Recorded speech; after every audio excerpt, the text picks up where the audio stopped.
Sur le rocher de Monaco, des hommes s'affairent pour dérouler le tapis rouge devant une concession automobile. Monseigneur, quel plaisir de vous avoir chez nous. Mais ce n'est pas pour le prince Albert qui pourtant s'est déplacé en personne. Non, celui que tout le monde attend, c'est cet homme. Merci. Elon Musk est l'un des businessmen les plus en vue aux États-Unis en ce moment. And now we've delivered over 150 cars in Europe. All right. Okay, go. All right. Elon Musk, 38 ans, sacré en 2007 entrepreneur de l'année par un magazine américain. Il y a 10 ans, c'est lui qui a inventé le célèbre mode de paiement par Internet PayPal. Un concept qu'il a revendu un an plus tard pour 1,5 milliard de dollars. Et aujourd'hui, Elon Musk s'est lancé un nouveau défi, faire fortune avec cette voiture 100% électrique. Ce bolide silencieux, qu'on appelle déjà la Ferrari verte, peut monter à plus de 200 km/h en un temps record. Une voiture qu'Elon Musk n'a pourtant pas inventée à Monaco, mais à des milliers de kilomètres de là, un endroit où, selon la légende, tout est possible. Il s'agit de la Silicon Valley.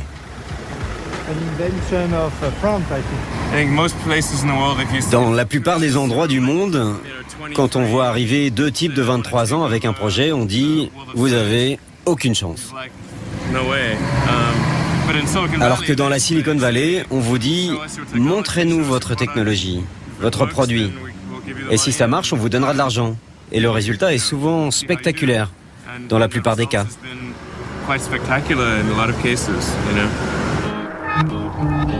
À 9000 km de la France, en plein cœur de la Californie, la Silicon Valley.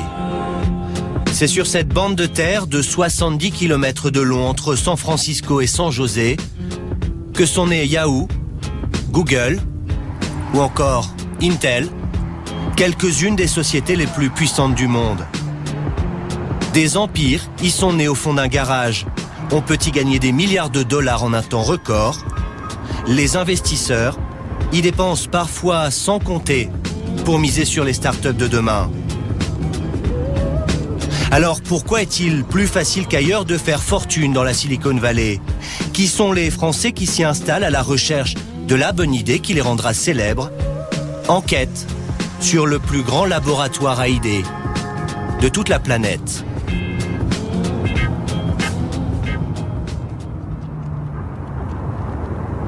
Lorsqu'on rêve de réussir en Californie, il est souvent nécessaire de faire de gros sacrifices. Il faut en tout cas commencer par se plier à une règle, celle du système D. Et ça, Maria Lai, 27 ans, l'a bien compris. Il y a 3 ans, elle a quitté le Canada pour s'installer à San Francisco. Elle y loue un tout petit 2 pièces pour près de 2000 $ par mois avec Gabe, son petit ami. 2000 $, ce n'est pas donné, surtout lorsqu'on n'a plus de revenus. Car avant, Maria travaillait chez Google et puis, elle a tout plaqué pour lancer sa start-up. Aujourd'hui, elle vit sur ses économies et n'a pas eu d'autre choix que de transformer son appartement en bureau. Ça, c'était ma chambre à l'origine. D'ailleurs, il y a mon lit là. Et maintenant, je l'ai transformé avec tous ces ordinateurs. Maria et Gabe jouent qui tout double. Ils se sont donné 1 an, pas plus, pour faire fortune. Cela fait des semaines qu'ils travaillent nuit et jour sur l'idée à laquelle ils croient. Un réseau social dédié au sport, une sorte de Facebook sportif. Les gens peuvent s'y inscrire gratuitement pour partager leur passion et comparer leurs performances. J'ai commencé à faire beaucoup de sport en arrivant à San Francisco. J'ai découvert l'escalade, le yoga, la course à pied. J'avais envie de garder une trace de mes performances. Alors avec Gabe, on a décidé de créer un logiciel. Le problème, c'est que des sites internet, il y en a des milliers. Alors Maria, pour se démarquer, a eu une idée, lancer en même temps un petit logiciel pour smartphone. C'est ludique, à la mode, et à 9,99 $, ça peut très vite rapportait beaucoup d'argent. On a intégré plein de sports différents, comme vous pouvez le voir. Randonnée, course à pied, escalade, plus de 20 sports sont représentés. Le logiciel calcule l'évolution de vos performances. Il vous attribue même des points. Les informations sont ensuite mises en réseau. Vous pouvez alors comparer vos exploits à ceux de tous vos amis. Mais encore faut-il que ce logiciel fonctionne. Et pour ça, Maria n'a qu'une façon de le savoir, le tester. Elle a donné rendez-vous à ses amis en plein cœur de San Francisco, dans un centre d'escalade, car elle veut les mettre à contribution. Maria n'a pas 10 000 $ à dépenser dans une étude marketing. Alors c'est le système D. Elle va demander à ses amis de monter sur ce mur d'escalade pour pouvoir ensuite rentrer leurs performances dans leur iPhone. Allez, on grimpe. Maria est certaine que son application va cartonner, car aux États-Unis, où la compétition est reine, on raffole de ce genre de défis et donc de gadgets.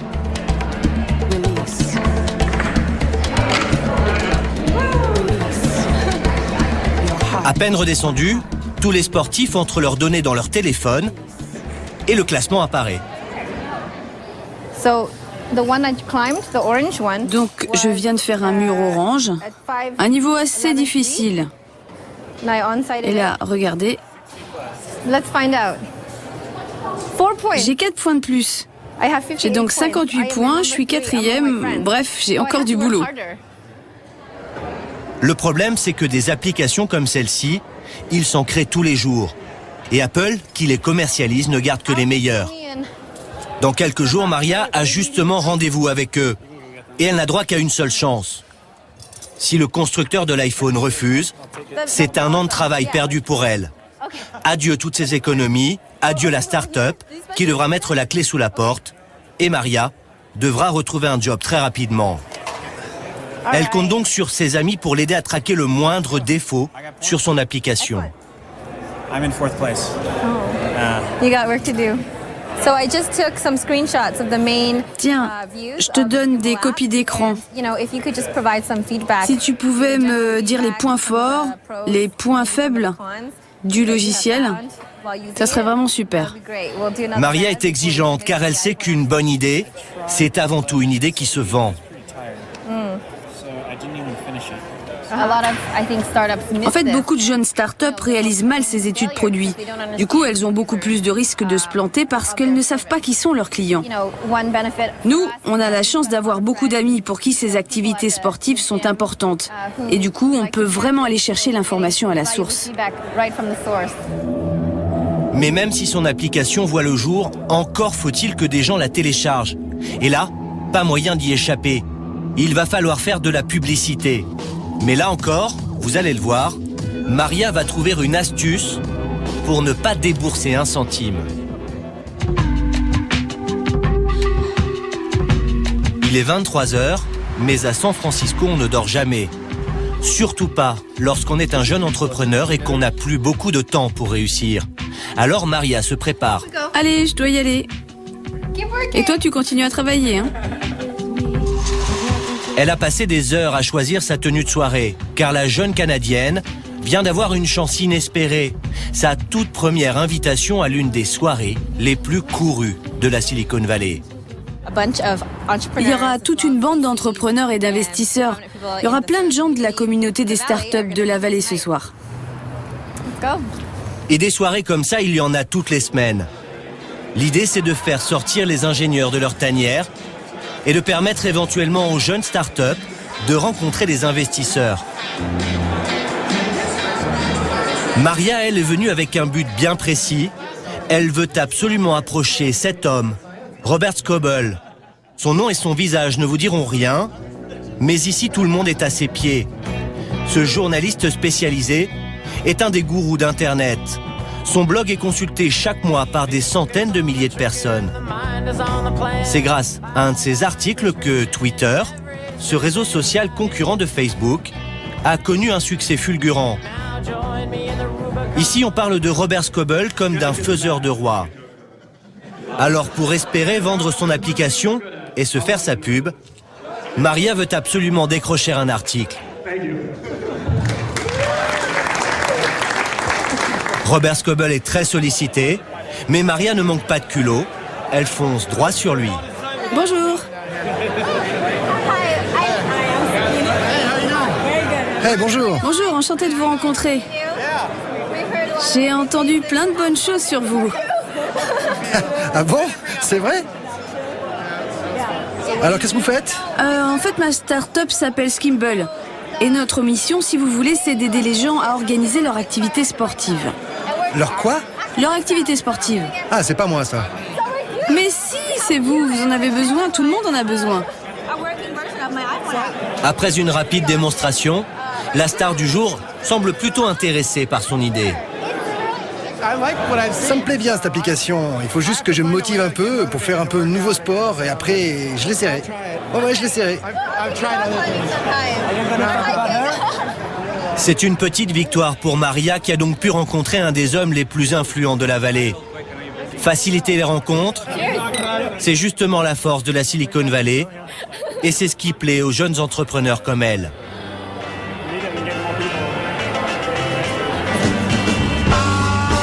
Ici, dans un rayon de 50 km à la ronde, il y a tout. Des entreprises cotées en bourse, des chercheurs, les universités les plus prestigieuses du monde, Stanford, Berkeley. Cela grouille d'ingénieurs, d'idées et de gens qui ont de l'argent à investir. Et pour faire la rencontre qui va faire basculer sa vie, il y a là-bas un endroit tout trouvé.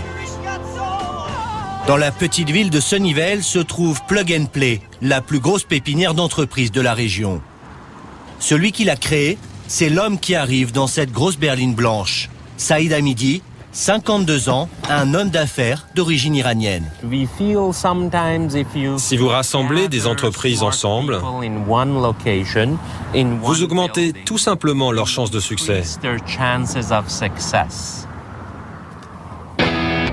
Ici, il y a plus de 150 entreprises réparties sur 1700 mètres carrés. Et pour faire venir toutes ces startups souvent fauchées, on leur offre ce dont elles ont tout de suite besoin pour s'installer, des bureaux.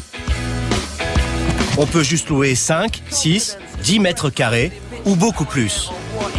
En France, il faut plusieurs jours pour louer un bureau. Ici, cela prend quelques minutes. Et dans le prix, tout est compris. Immense serveur pour héberger les sites internet, cafétéria, avocat, comptable et même un service de recrutement gratuit. Si vous cherchez un collaborateur ponctuel ou des développeurs qui s'y connaissent en programmation... Et pour tous ces services, il ne faut débourser que 400 € par mois. Mais la vraie bonne idée de Saïd, c'est de faire grimper les prix lorsque la start-up grossit. À ce petit jeu, il gagne 10 millions de dollars par an. En fait, je vais vous confier un petit secret. Ne le répétez à personne. Mais le seul service qui n'est pas rentable, c'est ma cafétéria. Je n'ai pas encore trouvé le moyen d'offrir de bons repas à 5 ou 6 dollars et de rentrer dans mes frais. Mais bienvenue. Aujourd'hui, Saïd est devenu l'un des hommes d'affaires les plus respectés de la région. En 2008, quand le candidat Obama est en campagne dans la Silicon Valley, c'est à lui qu'il rend visite pour profiter de ses 30 ans d'expérience dans le business. Car le commerce, c'est autodidacte, là dans les gènes. Ses parents étaient dans le négoce de tapis iraniens. Leur fils Saïd, lui, montra sa première boîte à tout juste 19 ans. Mais ce qui va changer sa vie et le rendre millionnaire, c'est ce petit immeuble de Palo Alto où à la fin des années 90, il loue des bureaux à de jeunes étudiants complètement fauchés. On a hébergé des petites entreprises comme Google. À l'époque, ils sont venus dans nos bureaux de Palo Alto. Ils n'étaient pas nombreux. Et aujourd'hui, on sait ce qu'ils sont devenus. On a eu aussi PayPal. Cette boîte est née ici. PayPal, rappelez-vous, c'était la toute première boîte de ce fameux Elon Musk. Saïd Hamidi y avait investi quelques dizaines de milliers de dollars à l'époque en échange de parts dans l'entreprise. La boîte a été revendue 1,5 milliard. Saïd a empoché au passage plusieurs millions de dollars. Avec sa pépinière d'entreprise, il a donc sous la main toutes les fortunes de demain. Et il continue à jouer à son petit jeu favori, les paris. Regardez, c'est la boîte qui s'appelle Zoosk. Ils ont une super idée. C'est une application sur Facebook, un site de rencontre. J'ai investi dès leur début 400 000 $ quand ils se sont lancés. Je les ai présentés à un investisseur qui a mis 4 millions de dollars. Les investisseurs comme Saïd, c'est le poumon économique de la vallée. Ils ont presque le droit de vie et de mort sur les startups. Ils font naître des empires ou mourir des rêves si l'argent n'arrive jamais. Et l'argent, cela fait des mois que Stéphane Delbecq court après. Ce jeune Français diplômé d'une école de commerce joue gros. Dans les rues de San Francisco, il va de rendez-vous en rendez-vous avec des investisseurs. C'est déjà le 3e de la journée. La personne que nous allons voir maintenant a l'habitude d'investir. Et je dirais c'est le baptême du feu là, avec lui. C'est-à-dire ? C'est-à-dire qu'il a déjà investi dans des sociétés à succès. Et c'est quelqu'un qui est établi dans la Silicon Valley depuis un petit moment, qui connaît tout le monde ici dans la vallée, aussi bien les Français que les Américains. Et voilà, et donc lui voit des dizaines et des dizaines de nouveaux projets par semaine, donc il ne faut pas se rater. Avoir accès à tous ces investisseurs qui sont bien plus nombreux dans la vallée, c'est justement pour ça que Stéphane a quitté la France.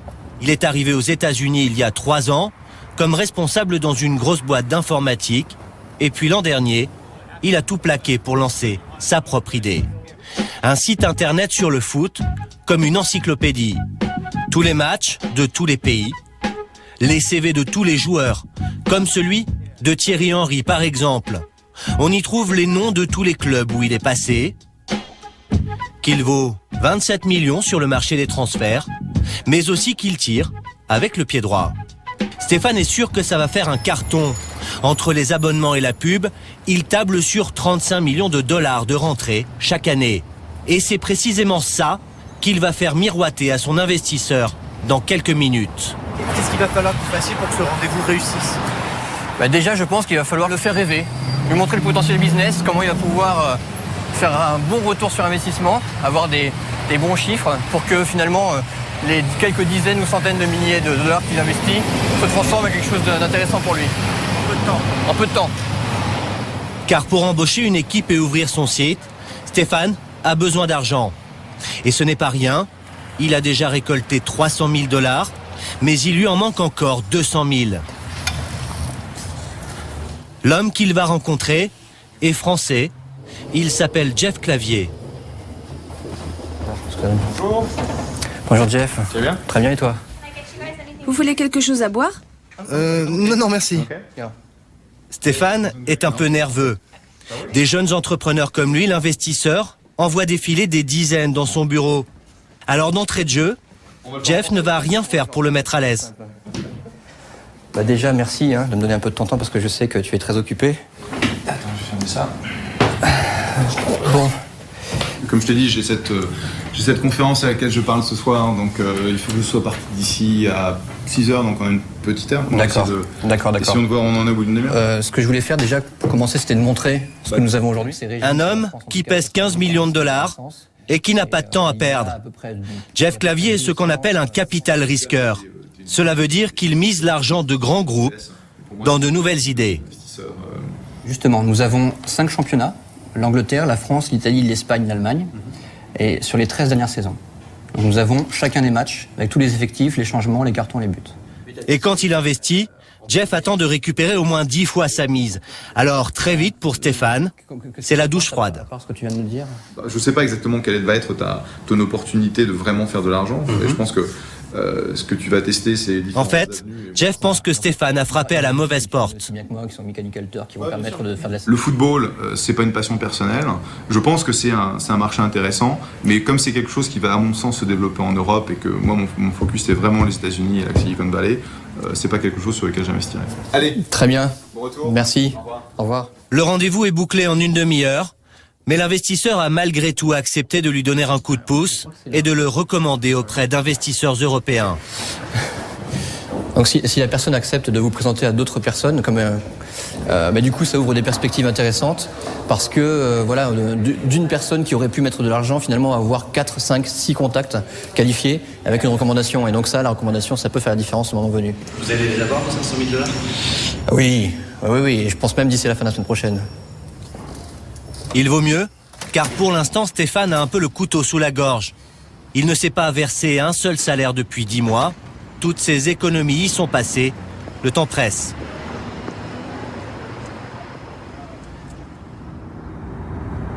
Alors Stéphane reste sur le pied de guerre. Dès le lendemain, un autre rendez-vous l'attend dans le centre de San Francisco. L'homme qui l'attend s'appelle Eric Di Benedetto. Bonjour Stéphane. C'est encore un Français, mais c'est un autre genre d'investisseur. On appelle ça un business angel. Un homme qui investit son argent personnel dans les startups. Alors autant dire qu'il est encore plus méfiant que Jeff Clavier. Il va soumettre Stéphane à un petit interrogatoire afin d'être certain qu'il a les reins solides. Est-ce que vous pouvez me donner le budget? Les questions sont précises, alors Stéphane lui aussi doit être très clair et répondre du tac au tac. Donc le budget pour 2010, tout compris, est de l'ordre de 813 200 $. D'accord. Donc à la fin 2010, à quoi ressemble la société?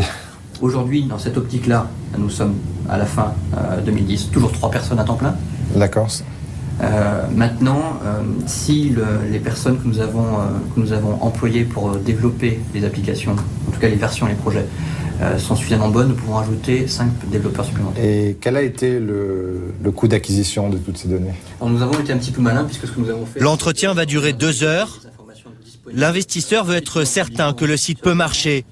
À quelques mois de la Coupe du Monde, il a en tout cas flairé un bon coup. Et complémentaire. D'accord. Est-ce que vous pouvez m'en dire un petit peu plus sur l'audience fin 2010? Bien sûr. Le trafic? Nous pensons que le minimum que nous puissions faire, c'est bien 1 million de visiteurs uniques par mois à la fin de l'année 2010. Oui. 1 million de visiteurs par mois, c'est très alléchant.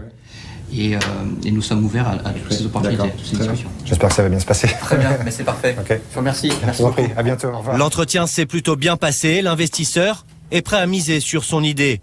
Il pense en tout cas que ça peut marcher. Je vais essayer de l'aider, mais ça me semble en bonne voie. Sur les 200 000 $ dont a besoin Stéphane, Eric Di Benedetto envisage d'en mettre la moitié. Mais ça n'est pas sans contrepartie, ce sera en échange de parts dans l'entreprise. Stéphane a donc encore de longues heures de négociation devant lui, avant de rejoindre définitivement la grande famille des